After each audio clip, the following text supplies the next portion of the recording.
네, 안녕하세요. 만나서 반갑습니다. 개천에서 용재난다의 김용재입니다. 자, 오늘도 우리 시청자 여러분의 사연과 함께 시작해 보겠습니다. 제목, 제자가 되고 싶습니다. 형은 제자 안 키운다. 끝! 다음 사연. 요것도 많이 해서 재미가 없네, 이제. 자, 제자가 되고 싶습니다. 소장님, 이번이 4번째 사연 신청입니다. 아따, 많이 남겼네. 4번 만에 지금 당첨이 된 거야? 당첨이 된 거 아니라 또 사연을 뽑은 건가? 꼭 소장님의 말씀을 듣고 싶습니다. 메일도 남겼는데 아직 읽지 않으신 것 같더군요. 다름 아니라 저도 소장님과 같은 주식경제 유튜버입니다. 주식땡땡이라는 채널을 운영하고 있는데 한번 찾아주시면 영광이겠고, 나름 1만이 넘는 구독자도 보유하고 있습니다. 1만이면 많은 거 아닌가? 괜찮은 것 같은데? 일단 저는 현재 전업 투자는 하지 않고 있습니다. 전업 투자도 하지 않는데 구독자 1만이면 뭐 굉장히 많은 것 같은데, 자신감을 믿고 전업 투자를 해봤지만 이 말이 딱 맞더군요. 바둑도 장기도 훈수 도는 놈이 제일 잘한다. 그래, 그럼 나도 그 말에는 공감을 해. 이게 바둑도 그렇고, 바둑 둘 줄 아나? 응? 장기는? 그래, 크게 기대는 하지 않았어. 나는 바둑은 그냥 기초적인 것만 알지 잘 못 돌고, 장기는 좀 둘 줄 아는데, 장기를 옆에서 친구들이 하는 거나 또 관전하는 걸 옆에서 보고 있으면 기가 막히게 보여. 흔히 그런 게 있잖아. 우리가 사랑하는 사람이 생기게 되면 어떻게 된다 그러지? 눈에 콩깍지가 씌운다 그러지. 근데 외부에서 봤을 때 걔는 아닌데? 그게 왜냐? 나의 주관적으로 보는 시선과 내가 제3자의 입장으로 객관적인 입장에서 볼 때는 또 어마어마한 차이가 있다는 거야. 그래서 바둑도 장기도 훈수 도는 놈이 제일 잘한다 라는 말이 정말 맞는 것 같아. 그 말처럼 저도 객관적인 시각과 판단으로 여러 투자자들에게 조언은 나름 잘했다 생각하는데, 정작 제 실투자를 할 때는 제 투자 원칙 시나리오를 제가 어길 때가 많습니다. 언젠가는 제가 극복해야 될 문제겠지만요. 제가 정말 궁금한 것은 소장님의 멘탈 관리입니다. 저도 주식이란 컨텐츠를 찍고 있으나 악플이라는 게 참 신경 쓰고 싶지 않아도 신경이 쓰입니다. 내 생각은 이 종목 버려야 한다 판단되는데도 불구하고 악플이 무서워 쉽사리 버릴 종목이라고 제 주관을 말하기도 무서워집니다. 그렇지. 그러니까 수많은 주식 유튜버들이 종목 분석 영상들을 보게 되면 다 좋다라고 할 수밖에 없어. 왜? 싫다라고 그런다면 악플이 네가 이 종목에 대해서 뭘 아는데 씨부리냐, 네가 뭘 안다고 안 좋은 소리를 하느냐, 너 그러다 나중에 올라가면 어떡할 거냐 등등. 그래서 종목 분석 영상 보면 대부분 객관적인 판단과 자기의 생각을 말하기보다 좋다, 너무 좋다, 굿, 베리굿 이라는 이야기가 많이 나와. 아무리 소장님이라도 분명 악플러들이 있으실 텐데 어떻게 멘탈 관리하시는지 궁금하고, 현재 투자 관점에 대해서 의견을 여쭤본다면 실상 시장이 가장 두려워하는 요인은 1. 미 연준의 빅스텝 긴축에도 인플레이션이 안 잡힐까봐. 2. 연준이 빅스텝을 자이언트 스텝으로 갑작스럽게 태도 변화할까봐. 3. 인플레가 둔화되는 상황에서도 연준 빅스텝 정책이 계속될까봐. 위와 같은 불확실성의 스탠스가 현재 시장을 관망으로 바라봐야 한다는 제 의견인데, 결국은 지금은 매수 시점이 아닌 관망의 시점이라는 의견, 소장님도 저와 같다고 보는데 맞는지요? 제 투자 관점에 확신을 얻고 싶습니다. 마지막으로 소장님과 같이 일하고 싶은데 어떻게 방법이 없을까요? 라는 질문을 남겨주셨어. 질문 좀 내용이 많은데 하나씩 한번 대판을 해보자. 일단 첫 번째 질문이 뭐였냐면, 용재형 악플러들에 대한 멘탈 관리 어떻게 하시는지. 형이 악플에 달리고 멘탈 관리를 할 때는 항상 애국가 3절을 많이 부르지. 가을 하늘 공활한데 애국가 3절을 부르면서 마음을 다잡아. 농담같이 진짜야. 내가 꼭 악플러들 뿐만이 아니라 뭔가 내가 힘든 일이 생기고 하면 나는 애국가 3절을 불러. 애국가 3절 너희들 다 알아, 내용? 불러올 수 있어? 애국가 4절 어떻게 시작해? 이 기상과 이 마음으로 충성을 다. 보통 사람들은 애국가 4절까지 다 못 불러. 1절은 많이 불러도 2절까지는 좀 불러봐서 남산 위에 저 소나무 철갑을 두른데, 근데 2절, 3절, 4절까지 아는 사람들은 대한민국 중에 그렇게 많지는 않을 것이다. 근데 왜 나는 애국가 3절을 부르면서 그걸 생각을 하느냐? 남자들은 군대를 다 다녀왔기 때문에 애국가 4절을 기본적으로 앵간한 것은 알아. 왜? 남자들은 군대에서 애국가 부를 때 1절만 부르는 게 아니거든. 4절까지 다 부르거든. 그래서 대한민국의 모든 남성들은 대부분 애국가 4절까지 다 알아. 근데 내가 애국가 3절, 4절을 부른다는 이유는 무슨 의미겠어? 그때 그 시절을 생각을 하는 거야. 군대 있을 때 시절, 그 참담하고 안담하고 정말 힘들었을 때를 생각하면 지금 내가 나와 있는, 내가 자유를 느끼고 있는 지금 이 현실이 적어도 그때 군대 있을 때보다 낫지 않느냐. 군대 있을 때가 힘들어, 지금 힘들어 라고 물었을 때, 그래 군대가 더 힘들었어, 이 정도는 버텨낼 수 있다는 마음으로 애국가 3절과 4절을 부르는 거야. 그런 깊은 뜻이 담겨져 있는 거야. 농담이 아니라. 수많은 김용재 악플러들 뭐 한도 있겠지. 사람마다 정신과 멘탈이라는 거는 다 달라. 어떤 이는 약할 수도 있고 어떤 이는 강할 수도 있고, 또 그 강한 이도 정말 남들이 봤을 때는 아무것도 아닌데 거기에 빡칠 수도 있고, 아니면 야 그런 큰 일을 겪고 어떻게 그냥 넘어가?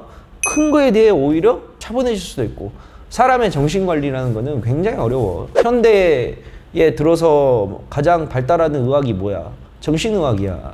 그만큼 세상이 예전하고는 다르게, 예전에는 우리가 먹고 사는 거에 급급했다 그런다면 이제는 먹고 사는 문제가 어느 정도 해결이 되니 사람이 정신적으로 피폐해져 가는 거야. 그러다 보니까 정신의학이 발달을 할 수밖에 없는 거지. 그러면서 우리가 연예인들도 그렇고 뭐 수많은 사람들도 그렇고 악플러들 때문에 심지어 스스로 목숨을 끊는 그런 사람들도 굉장히 심심치 않게 많이 생기잖아. 물론 나도 굉장히 힘들었을 때가 있었고. 근데 답이 없어. 나 혼자 꿋꿋이 버텨내가면서 올라가는 수밖에. 물론 난 내 성격이 그러니까. 근데 그렇지 않은 사람들은 좋은 게 뭐겠어? 주위에 도움을 요청해야지. 나 같은 성격은 나는 ENFJ인데 MBTI 성격이 난 ENFJ여서 뭐 그런 거에 뭐 그렇게 크게 개의치 않는, 상처는 받지. 근데 그 상처 때문에 내가 막 자빠지고 그럴까지 정도의 리스크는 안 나오니까. 근데 또 여린 사람의 성격에는 또 그게 큰 걸로 다가온단 말이야. 그래서 나 같은 경우는 내 혼자가 스스로 버텨나가는 길을 좀 가는 거지만, 그렇지 못한 사람들은 어떻게 해야 되겠어? 주위에 언제든 도움을 손길을 요청을 해야지. 나 이런 것 때문에 힘들어, 도와줘봐 등등. 그래서 결국에는 그거는 악플러들을 대처하는 자세는 나 같은 경우에는 강대강으로 가거든. 나한테 악플러가, 나도 이제 유튜브 생방송을 많이 하면 어쩌고저쩌고 하지만 나는 내 방송에서 정말 심한 욕을 하지 않는 이상 강퇴는 안 시키잖아. 뭔 이야기해갖고 뭐 방송들 보면 알겠지만 뭐라 하면 해! 하고 싶은 대로 해! 숨기지 마. 그냥 하고 싶은 말 하게 냅둬. 사람이 입이 뚫렸는데 왜 하고 싶은 말도 못하게, 욕만 안 하면 그냥 그런 같다 해. 매니저들 메시지 숨기지 마. 풀어줘. 그냥 욕한 거 아니잖아. 자기가 자기 의사도 말할 수가 있지 뭐, 민주주의 사회에서. 그래, 형은 다 이해해. 하고 싶은 말 하고. 그래, 형은 엔간한 안티들은 다 넘어갈 수 있어. 그런 성격이거든. 강대강으로 갖다 맞아치는 스타일이기 때문에. 그러니까 얘네들이 뭐 악플러를 했을 때 내가 막 타격을 입거나 내가 흔들리는 모습이 보여야 얘네들이 즐거워서 뭘 할 건데, 뭐지 이놈은? 보통 이런 식으로 난 나가니까. 그래서 그런데 그렇게 하기 때문에 결국 이 악플러들은 멘탈 관리는, 주식 관리는 각자의 할 수 있는 방법으로 최선을 뭐 하는 수밖에 없어. 사람마다 다 유형이 다르기 때문에. 그 다음에 두 번째로는 현재 시장에 대해서 좀 여쭤봤는데, 미 연준이 지금 인플레이션 관련해가지고 계속 금리 인상, 우리가 이제 금리 인상을 한 번에 확 올리는 거를 빅스텝, 그것보다 더 크게 올리는 걸 자이언트 스텝이라고 이제 용어를 하는데, 금리 인상은 지속적으로 나올 수밖에 없어. 왜냐면 내가 2년 전에도 코로나 터져가지고 각국에서 정부에서 돈 풀어낼 때 그때부터 계속 꾸준히 이야기했던 거잖아. 정부에서 돈을 풀어내는데 당연히 걷어들이려면 가장 첫 번째로 할 수 있는 게 금리 인상 밖으로는 없거든, 카드가. 금리 인상은 계속해서 나올 수밖에 없지. 언제까지? 인플레이션이 좀 잡혀질 때까지. 그래서 지금 시장의 대외적인 요인과 우리 대내적인 요인을 본다 그런다면, 시장을 지금 봤을 때 시장 자체의 내부적인 문제가 아니야. 지금은 외부적인 요인에 의해서 굉장히 시장이 많이 흔들리는 구간이야. 첫 번째로 뭐 금리 인상 부분, 그 다음에 두 번째로 각종 원유, 각종 원자재들 값 인상, 세 번째 러시아와 우크라이나의 전쟁. 이러한 요인들이 지금 다 맞물려 있기 때문에 시장에 호재가 전혀 없는 상태야. 그렇기 때문에 시장에서는 계속해서 하방에 대한 압력을 받을 수밖에 없고, 이 하방의 압력이 언제 끝날 때까지는 아직 미지수라는 거지. 그래서 나는 내 생각도 마찬가지로 일단은 시장을 강력한 매수세로 보기보다는 당분간 좀 지켜보는 게 맞을 것 같아. 매매를 아예 안 할 수는 없으니, 우리가 매매를 아예 안 할 수는 없어. 매매를 하긴 하되, 내가 1억 가지고 매매를 했다 그런다면 지금은 2천만 원, 3천만 원 갖고만 매매를 하고, 내가 매매를 원래 10번 했다 그런다면 단타가 됐든 뭐가 됐든 그 매매 횟수를 2, 3회로 낮춰서 최대한 셧다운을 시켜서 가져가야 된다는 거는 이제 입장이지. 자, 그리고 마지막으로 소장님과 같이 일하고 싶은데 어떻게 방법이 없을까요? 근데 우리 그 시청자분들이 나하고 같이 일을 하고 싶다고 많은 사람들이 이야기를 하는데, 나하고 같이 일을 하고 싶어 하는 기본적인 건 뭐겠어? 왜 나랑 같이 일을 하고 싶겠어? 주식 배우려고 하는 거잖아. 근데 실질적으로 내가 주식 가르쳐줄 시간이 없어.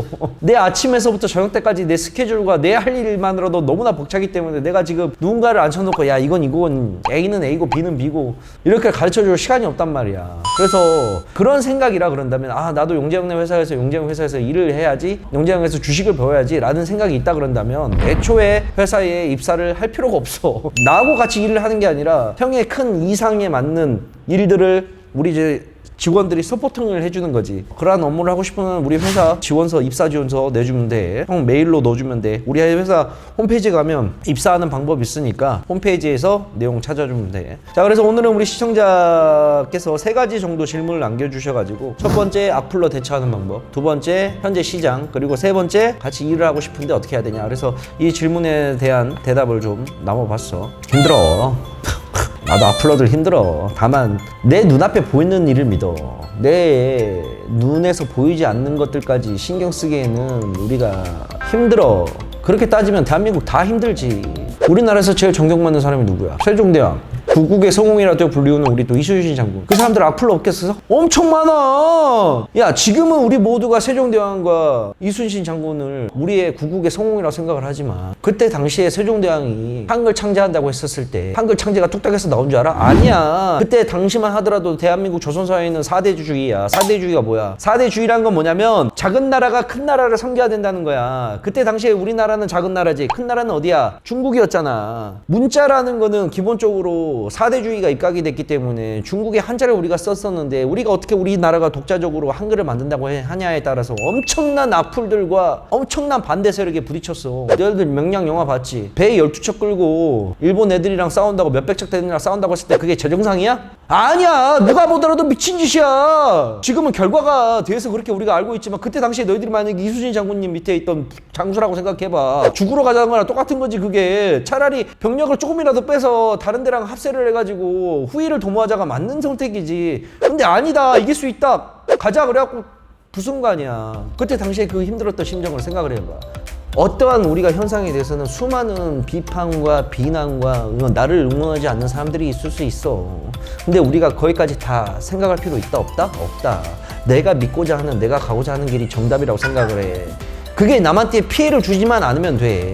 그래서 혹시나 우리 유튜버, 너도 유튜버를 한다고 하니 시청자도 그러한 거에 생기면 네가 믿고 네가 가고자 하는 길을 가. 그래서 우리들은 뭘로 증명을 하면 된다? 결과로 증명을 해주면 된다. 세종대왕이 그랬듯 이순신 장군이 그랬듯 우리가 뭔 일을 할 때는 결과로 증명을 해주면 된다. 특히 우리 주식 트레이더들 더욱더 데이터와 결과로. 오케이? 자, 그래서 오늘은 이거 가지고 이야기를 나눠봤어요. 다음에 또 우리 다른 사연으로 또 만나도록 해요. 안녕.